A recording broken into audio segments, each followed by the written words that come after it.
Chapter 2 Hairballs. Each morning, Hugo and his sister Winnie walked to school. Because their apartment was at the east end of the cavern and their school was at the west end, Hugo and Winnie had to walk quite a long way.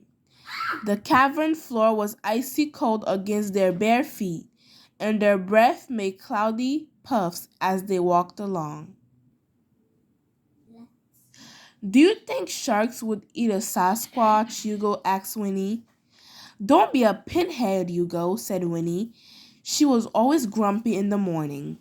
There aren't any sharks in a cavern, but I might become a sailor, and if I ran into a shark, I'd like to know if it would eat me.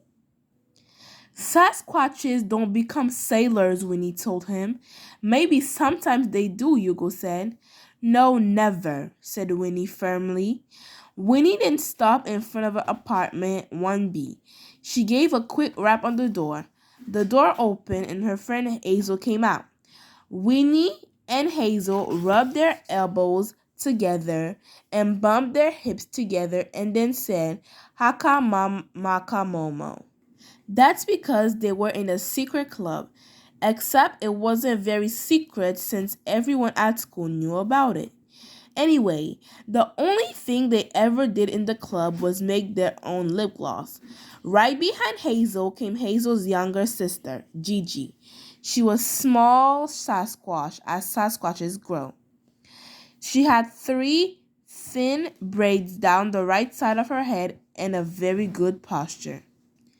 As they walked along, Hugo asked, Gigi, do you think a Sasquatch could become a sailor? Gigi thought for a minute. She was a slow but excellent thinker. It's possible, she said. Hugo's spirit lifted.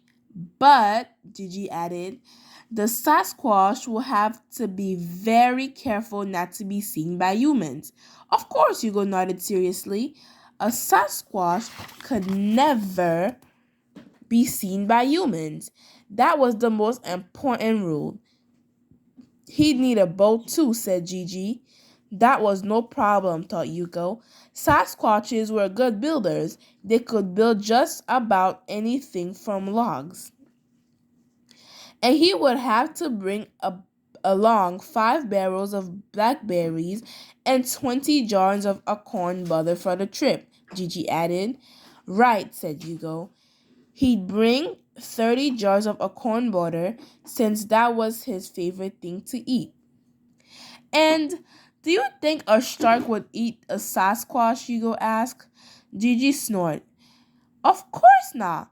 Eating a Sasquatch will give a shark hairballs. Phew, that's a relief, said Hugo. Gigi thought some more. There's something else a Sasquatch would need, she said. A navigator. A navigator, Hugo nodded thoughtfully. After a moment, he asked, Is that anything like an alligator? No, Hugo. A navigator is someone who knows all about the big wide world. A navigator tells you which way to go. Oh, that might be a problem, thought Hugo. Sasquatches don't know about the big wide world. They only know about caves and trees and acorn butter and berries and the deep cold woods.